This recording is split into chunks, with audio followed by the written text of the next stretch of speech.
This is Karen with newclevelandradio.net, and it is time for Avoid the Maze, your journey through life. And my guest today is Denise Miceli, and I met Denise through podmatch.com.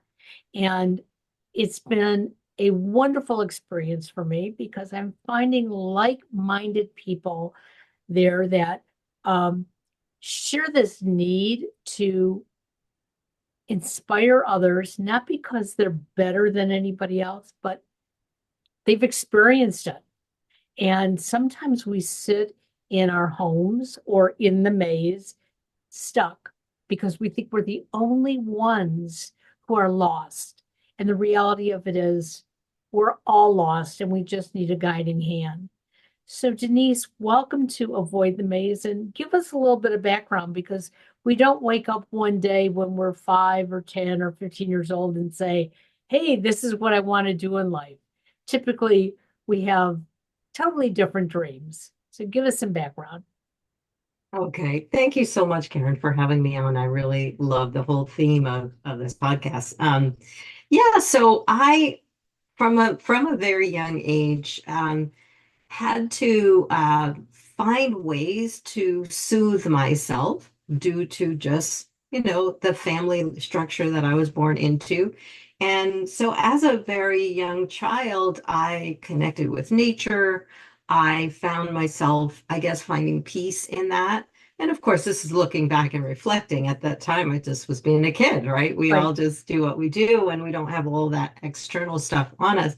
And so over time, I knew I was different because I had this kind of internal world. Like I journaled, I wrote, I did art. I was, I guess looking for some source, like I said, of just calm and soothing.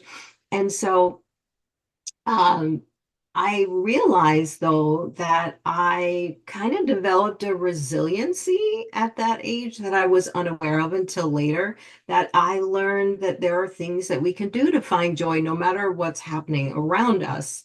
And even at the age of like 12, going into that adolescent age, I remember picking up the book Transcendental Meditation. I was like, ooh, and that got me interested in yoga and, just things that you don't typically think of doing at that age, but I was very curious. And so when I look back on that and I realized that, I had a lot of strength internally, and I realized that really what's missing today, especially for a lot of women, is that we've kind of lived our lives in deference to external expectations, societal expectations, and then we sort of wonder like what's going on here. Whether you're in your 30s, 40s, 50s, you wake up and you're like, I hate this job, or how did I get in this stuck in like this maybe friend circle that or they want to do all these things that don't feel good to me, and yet I'm there. And how did I get here? How did I find that, you know, um, I really just kind of needing to shift myself. And how do you do that without the judge inside of you saying, oh, who do you think you are? What do you think you're going to do now? Right. And I sort of, I had that awareness that I wanted something more. And I think that all of us have a curiosity. What if I could do this? Maybe there was something that you did as a child that you loved, like for me, nature, art, whatever it was, or maybe it was something you saw someone else doing and it just intrigued you, but you never followed it. And so these are the things, these are the breadcrumbs that I teach about that we need to follow up on, especially when we feel so much resistance to our life the way that it is now. It is a sign that you're meant to explore something else, right? Because I mean, life is so short and we don't get to redo it. We pretty much, this is our life. And so at any age it's perfectly okay to say, you know what, I need a little guidance, I need a little inspiration, I need to really maybe go finish that degree or maybe go to college. I mean, I'll never forget one of the things, that I always wanted to do was to go to college. I had a lot of inspirational friends as a teen who were, I'm going to go to France and study clothing design. And they were, and I was like, I want to do that. Yeah. And when I spoke that in my family, it was like, what are you thinking? You're not doing that. Or why would you think about that? And so there was a, and whether again it comes from your family or whether it comes from friends or a teacher, a judgmental, administrator at your school, whatever it is, you can internalize that because we all have what I call like an inner critic. And Yes. that inner critic,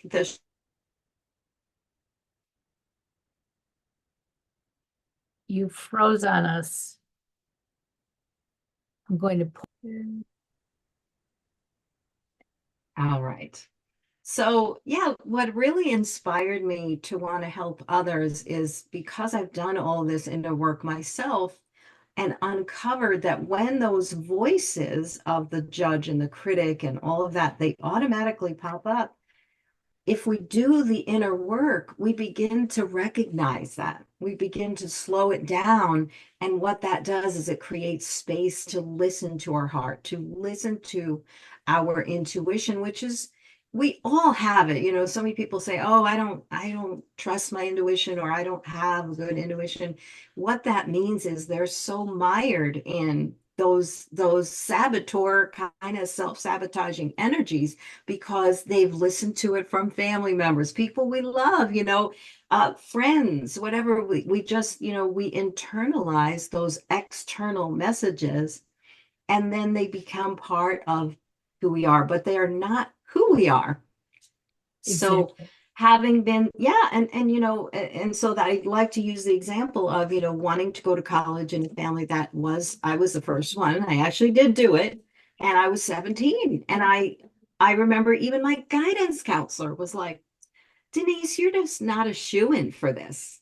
So I was like, and here again, you hear those experiences reflecting back on your life, and you go, watch me. Like you see that you're building that resilience to say, why not? Is it because maybe my parents don't come to school and they don't, like, I'm really advocating for myself? Whatever it was that counselor judged me on, I got into 3 out of the 4 colleges. And I had always been a good student. I was loved learning, I loved reading, I was, had this internal world. And so, when we think of things that we want to do, and so part of what I teach is, what are those first messages that come up? And then we identify what kind of sabotager you have that's the strongest, because we're all different. We all have the judge, though. We Right. all know the judge very well. So I actually teach, like, name your judge and make it fun, because it's not meant to be a painful journey to do this internal work. I think sometimes when people hear, oh, you have a 12-week program, I say, no, it's meant to build community. It's meant to build inspiration. You can show up and not even feel like talking and learn something because somebody else, you go, oh my gosh, that's exactly how I'm feeling. We don't realize how much our experiences are similar, even though the names, places, and all the situations are different. The emotions and the sabotaging energies are so similar. And one that I know women can really relate to is the pleaser. So what I did not realize is the more I realized I was different in my family, I realized that in order to get love and approval, and we all do this 0 to 7, that's our job, is to get that love and to feel like we're going to be cared for no matter what. We begin to develop these behaviors to get that.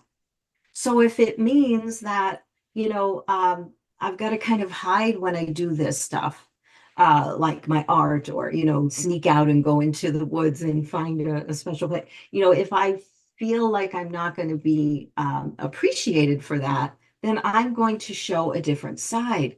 Right. And so that people pleasing, so many of us haven't even acknowledged that we do it. And then now it's like decades later, and we're going, oh my gosh, I feel like I don't even know who I really am.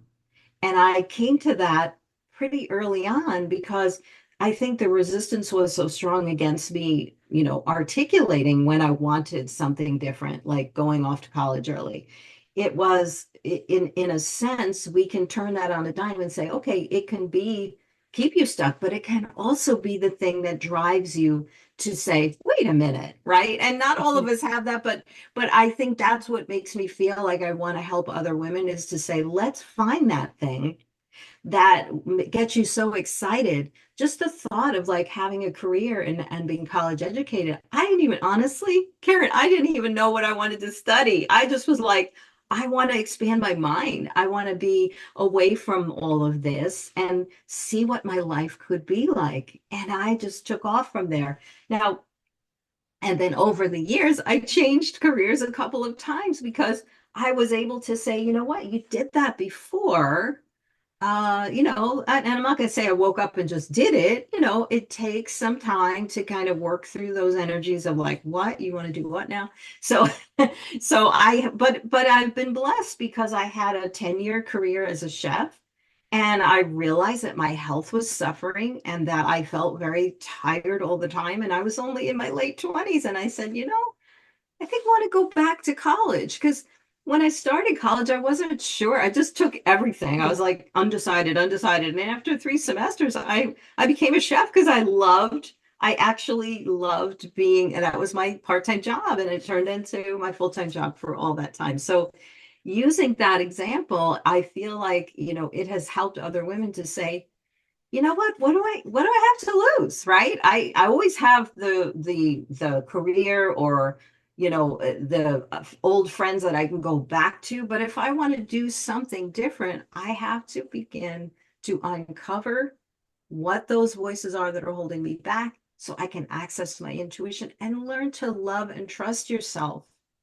right? And realize that you can really do anything in life, no matter your age and even your health. Sometimes our health suffers because we stay in those types of Exactly. situations where like the boss is just horrible, or, you know, people over time in relationships for long periods of time, they change. And so are you holding on to some religious belief or something that is saying you can't leave that, or I won't quit, but meanwhile you're both miserable? Like, what is going on behind the scenes that keeps you stuck? So You know, it's interesting because um, I took a job in corporate America for a private college, loved what I did, absolutely loved it. And basically, I was coaching incoming students. Okay. They would come into my nice. office. I want to go to college. What do you want to study? Of course, they all wanted to go into nursing, but most of them couldn't stand the sight of blood and didn't want to touch another human being. So it was my job to pull it out of them to find out, well, you can help people in other ways. And I did it for 10 years, but I Nice. found that over the time, the culture at the college was changing so much that I could love what I did, but I was miserable, absolutely miserable. And I kept Mhm. thinking, well, if I put in one more hour, I'll be happier. And I just kept putting in all this time and was making very good money. So the money was driving me as well. It was like, who wants to Yes. leave this? My son was allowed to go to the school for free because I worked there. So Wow. I was saving him a ton of student loan. But yet he came to me one day and he said, Mom, you're depressed. What are you going to do about it? And I looked at him and I said, No, I'm not. He goes, Yes, you are. He said, You can't leave this office. Why? And I broke down and I said, Because I'm needed here. And he Mhm. goes, You're needed at home. Well, I was tired when I got home. I didn't feel needed. I just felt exhausted. But he Mhm. got me to start to see it. And that's when I realized it was okay. I got to that low point. I had to get there. I had to experience it to finally say, you know what? There's something else I can do. I had no idea what it was, but I knew I could do something else. And bringing that up to my husband was the most difficult thing I could do because I was a breadwinner. How could I take bread off the table? And as soon as I told him that, he said to me, "You'll find a way." And I said, "But I may never make this kind of money again." He goes, "Then we have to make some changes." So I was lucky because I know there are a lot of women who are going to listen to this and say, "Nah, not my I husband. can't. He Yeah, tell yeah, me yeah. to just suck it up."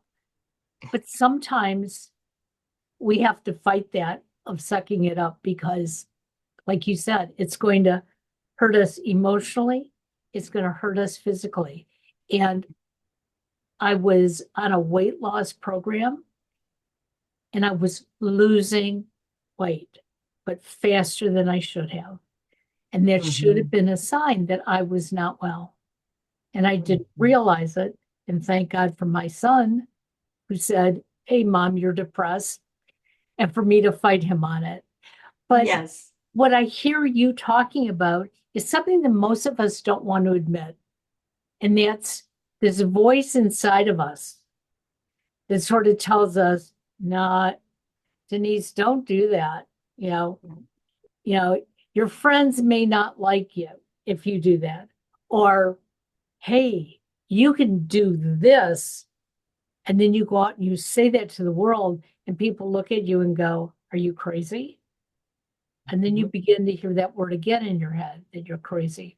So, Yeah. what are some of the techniques that you offer women? Because, and I hate to say this to the men who are listening, it's the women who will suffer more in silence than the men.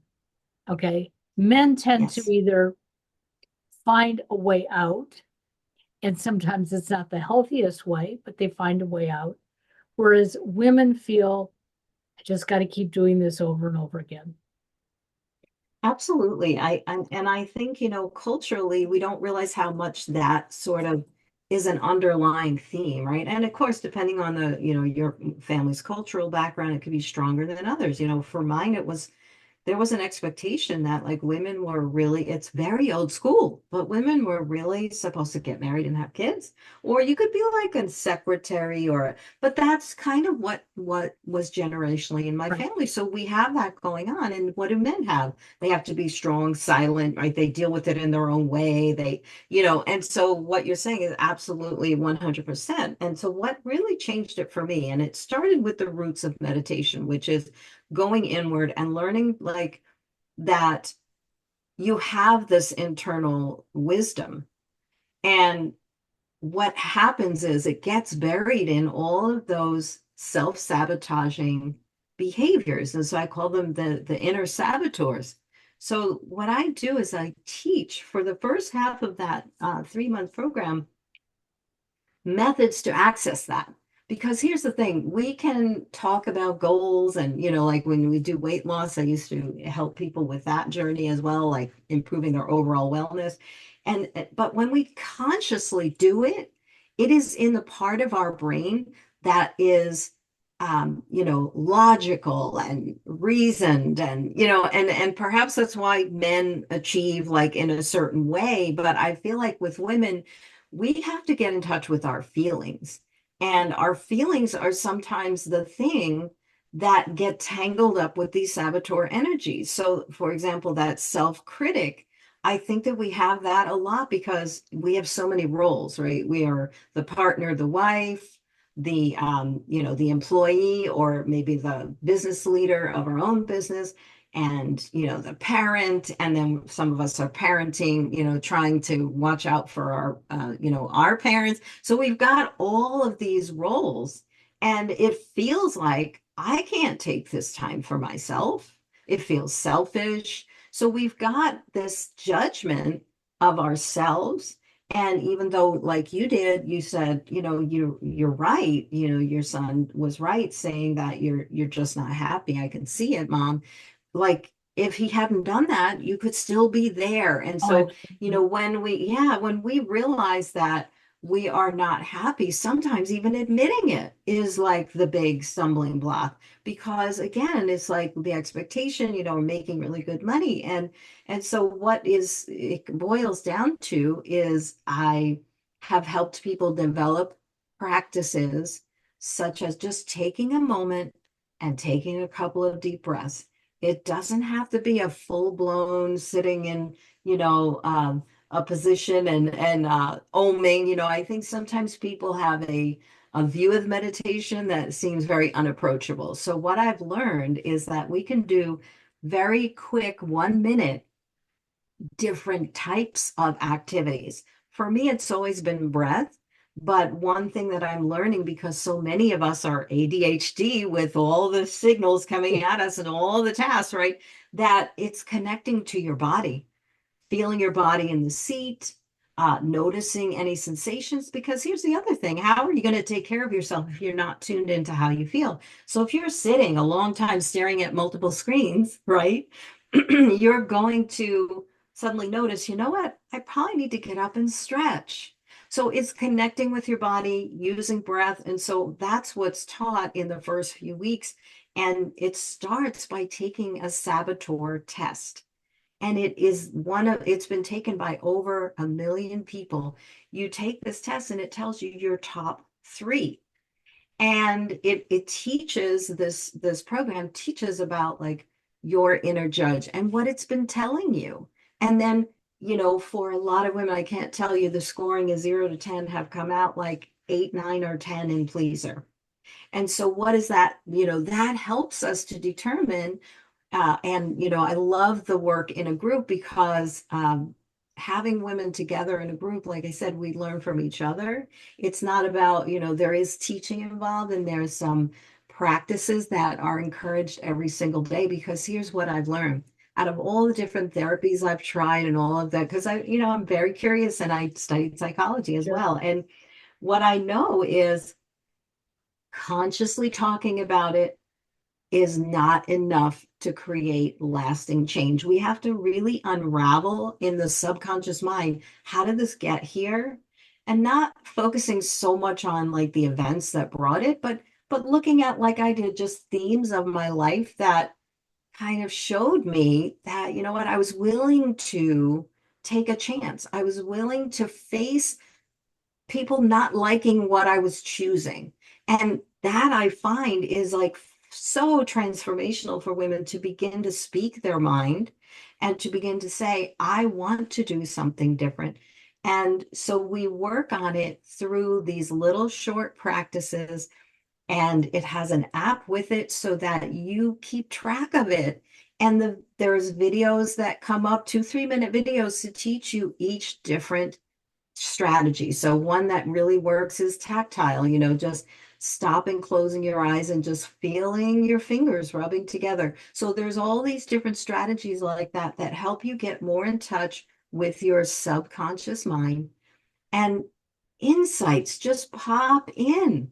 And so people who say, I just never trusted my intuition, or I'm just so confused, like indecision is a big sign that you are confused about who you are. And so these things bring you back to yourself, and you'll find like you may be sleeping better. You might find you have dreams, or you wake up and you have like thoughts about, oh, I need to connect these two things. And it happens more and more. So over that time, then we meet every week and people bring in what's their challenge, what's working well for them, what they've tried. And so it is really, it's the foundation of then being able to apply it in your life. So the second half of the course is where we actually get into the coaching, and people come in with like, okay, this is what I want to work on. I don't want to do this work anymore. And a lot of times that's what it is. And we come from a generation where people did the same job and retired from it, right? But that's no longer the way that it Right. is. In fact, people, I think, stay at a job an average of a year to 2 years now. So we've got to understand that all of that is mindset from the past. And by letting it go, we can be like, you know what? I can do this and this and this. And I've got this supportive community. And not only that, but what the neuroscience, and this is what's fascinating to me because I am a research geek, is that all of the neuroscience, all of the top people in this field, Dr. Joe Dispenza, there's so many. All of the research points to the fact that when lasting change happens, we can see it on the right side of the brain. We can see a change in gray matter. One of the studies that I just absolutely loved was a 50-year-old who meditates or takes that journey of calming the mind every day for 15 minutes has as much gray matter builds up as a 25-year-old. When I saw that, I was like, yeah, I already knew Gotta do this. intuitively, but I was like, I've got to help other people access this. And so being able to provide this kind of guidance and I've got even more stories. Like after I did the chef journey and went back to school, I had a 20-year career in education. And I was where you were, Karen. I said, oh my gosh, I love the kids. I love advising. I love coaching and training teachers. And I became a change agent in a large scale. And I felt like I was making a difference. But the bureaucratic structure was stifling to me. And I was like, oh, I want to be a superintendent. And I felt a resistance there, both internally and externally. And I was going to quit. And my friend said, no, go to the union and talk about like early retirement. I had never thought of that as an option. And I thought, oh my gosh, for a while I was like, oh, this was a mistake, put the degrees away. Like I really dissed myself initially. All that internal judgment came up. And then I said, hold on, you love helping people change. You've a proven track record with individuals and with teams. I even supervised people and wrote goals for them and worked with them and all of the stuff. And so it took me a bit, but I left it and I started my coaching business. And here we are. And so that is really the story of it is okay to change, and it is okay to change more than once. Absolutely. And to finding that joy and to be able to inspire other women who still come back to me after it's been a while since we worked together, and they're like, oh my gosh, you won't believe the job that I got now. And like they were stuck in a sales job and now they're like working at a nonprofit, but they're using that skill of getting donors and things like that. So we can transform ourselves. We just have to understand that it is a neural pathway in the brain, that saboteur energy. It is going to keep us stuck there unless we challenge it and we practice trusting ourselves and creating a new pathway. So that's really the power But, of it, is and is taking it it's, down to the minutia. and it's so wonderful that there are individuals like yourself who are doing coaching like this. When I started coaching a year and a half ago, um, I felt like an imposter until Mm, my second client. Wasn't my first client. My first client just was a client. And I hate to put it that way, but we were both using each other, so to speak. But my second client, I realized, no, I'm using, like you said, all those breadcrumbs that I've left along the yes, way. I've been picking them up and realizing that this could be done differently. How can it be yes. done differently? And I have to listen to individuals like yourself and to others who have gone through coaching. What is it that you're looking for? And last week I had a client who was her third week, and we started the discussion and she kept using the words, I can't, I'm not. And I said, you know what? Then I think our session is over. And she goes, oh, no, no, no, no, no. Why? And I said, if we talk about the negatives, we're going to be here all day long. We're never going to move forward. There's got to be something positive. And she Yeah. goes, well, no. And she started again listing all those negatives. And I said, it's over. And all of a sudden she goes, the sun is shining today. And I said, oh, does that make you happy? Oh, yes. And we started talking about so many other things that make her happy, but she's not doing them. Right. The question was, is there a reason why? Are you holding yourself back, or is somebody else holding you back? And it turns out nobody was holding her back other than herself. Yeah. She didn't feel capable. And I related right away. I said, look at, Yes. I went to college out of high school. After 2 years, I had an associate degree. I thought I was the luckiest person in the world because I got through something. I didn't feel smart enough. Loved Mm-hmm. what I learned, but I felt like I learned it because that's what I wanted to learn. But I Mm-hmm. didn't want to take it any further. And for about 30 plus years after that, I kicked myself almost every single day. I should have gone back to school. I should be doing all these things. My son was a senior in high school, my youngest son. He was looking at colleges. And I got jealous. He's going to go to college, and in Mm-hmm. 2 years, he's going to be further along than I am. What's my problem? Look at all the jobs I've done. Look at all the things I've done in my life. And all of a sudden, that negative voice started becoming a positive voice. Mm-hmm. So I applied to go back to finish my bachelor's and get my master's. Wonderful.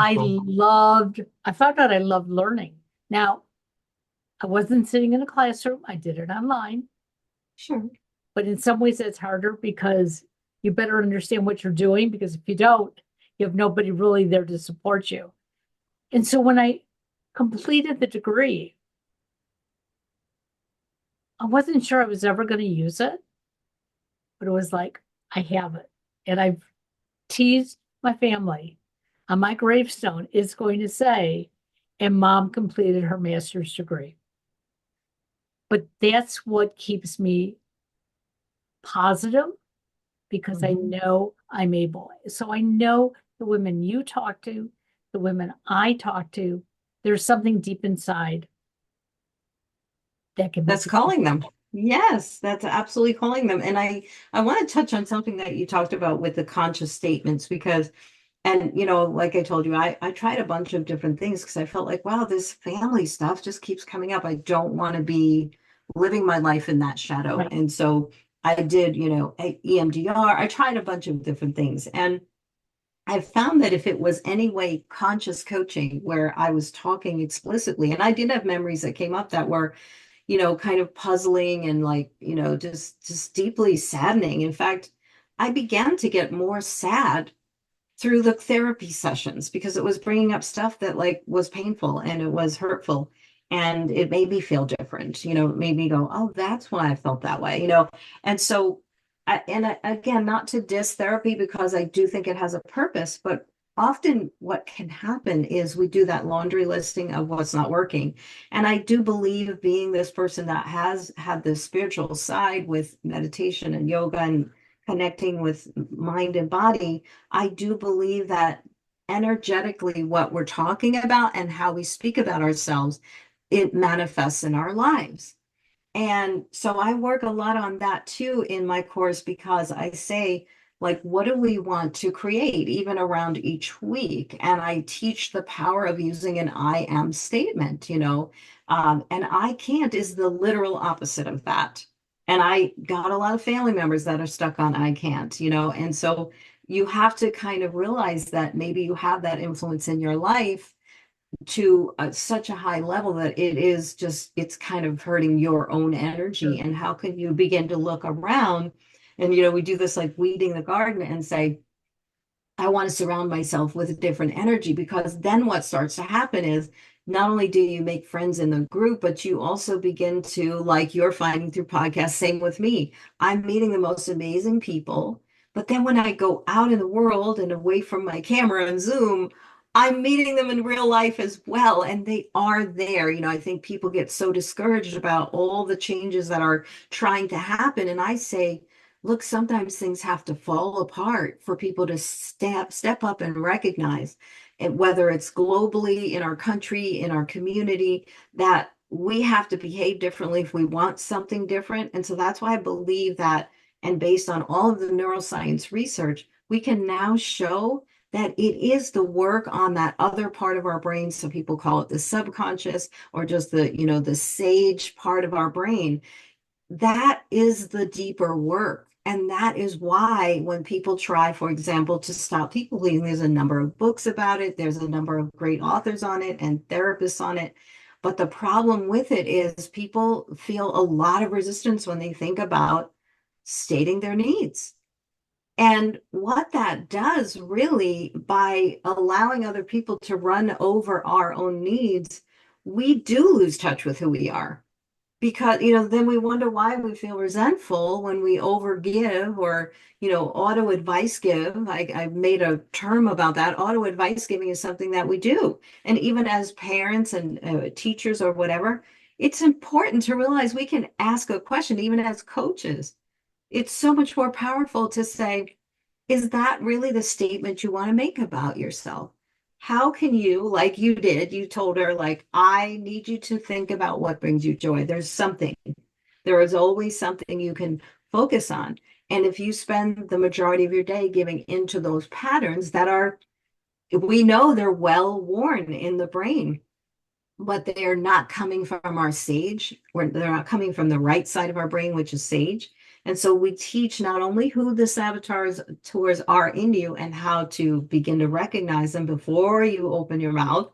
I tell people, well, how do I start? Well, when somebody asks you to do something and it's an overcommitment for you, just say, I'll have to get back to you. If you feel like no is an absolutely too hard, you can baby step to it and you can make those kinds of changes. But when you begin to recognize, oh, look, my pleaser wants me to just say I'm going to help that person move on Saturday with no notice and all of this, that doesn't work for me. Right. And so as you begin to do that more and more, it's not about confrontation. It's not about you giving excuses. That is giving your power away because that person has had you teaching them that you do everything that they ask. So they're going to win that battle. So don't They are. even go there, So we teach you how to solve those practical things, but then it's really the practice of doing those sage things that accesses you to all of the different ways you could look at any situation in life and find the gift in it, find the opportunity. You might not know it right now, right? But down the road, we have so many examples of amazing people in our lives that have had like terrible accidents or losses, and they turned it into a foundation, or they turned it into like being an example for someone with that disability. And so we can teach our brain to develop those sage powers and to really be able to spot those saboteuring energies. And, I call it the left sort of lizard part of the brain. That part of the brain is on autopilot, and that's where the saboteurs come from. And they need us to balance them out so we can access what we really want to create in our lives. So if someone has done therapy and coaching, and, a lot of coaches use a conscious sort of method. Right. And I would say, ask yourself, are you feeling heard? Are you being asked what would work for you better? Because part of it for me with coaching is help you explore what you would, if you had no limitations, what would your life look like? And most people just they sit there like wide-eyed because they're like, they don't allow themselves to think that way. But by having this community where we're all trying to create more ease and flow in our lives, we can begin to see that spark in someone's eye when they talk about that thing. And we can begin to say, oh, I like that energy and I want to create that energy in my own life. So once I kind of went down that path and saw, oh my gosh, we can literally see the changes in the brain. So this to me, and that's why I call it elevate, because we change our lives permanently. And and what happens, like we work on that pleaser, saboteur, whatever the top one is for each individual, and it starts to soften.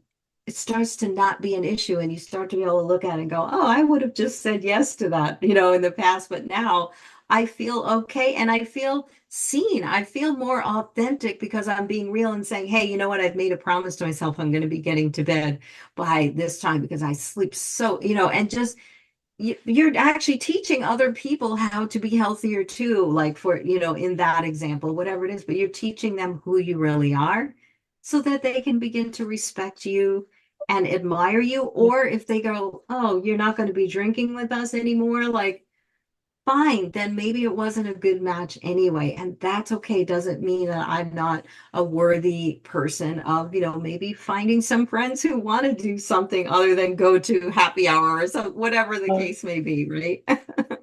well, how can my listeners find you and get to know you better? And what I want my listeners to understand, you may think that this world is just littered with coaches. And to some degree, it is. Okay. But that's a good thing because Yes. we need to find the person who we're going to relate to.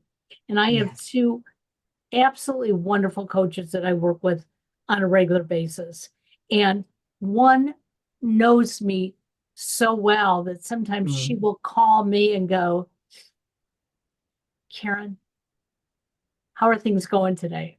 And she knows Wow. somehow. And I'm now being able to connect with her in that same manner. I can call her and go, is everything okay today? And Wow.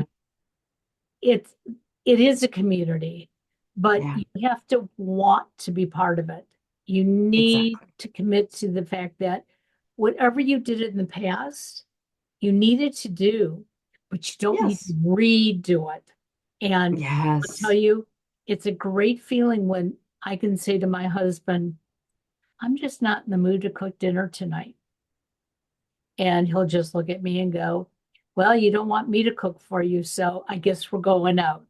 Uh, but there once was a time I never would have said that See? because it was Yeah. my job to cook Hmm. dinner. And he's never wanted to learn, and God bless him. I wish there were things that I didn't learn along the way. But you know what? The ones that I don't want to do anymore, I just don't do. So Wonderful. Yeah. coaching has helped. So how can we find Yeah. you? So you can go to my website, which is called Rock Your Blocks. It's just like it sounds. And there are links to everything else, but in the show notes, there's a link there for you to take that Saboteur assessment. It's 100% free, and I do offer a call that is also no obligation because during that call we explore a little, you get a little taste of learning a few samplings of the strategies to calm yourself. We also explore together your top saboteur that you feel like, because sometimes people will find one and they go, oh, I'm really surprised by that one. Or they go, oh, yeah, I knew that. And so they pick maybe the second top one.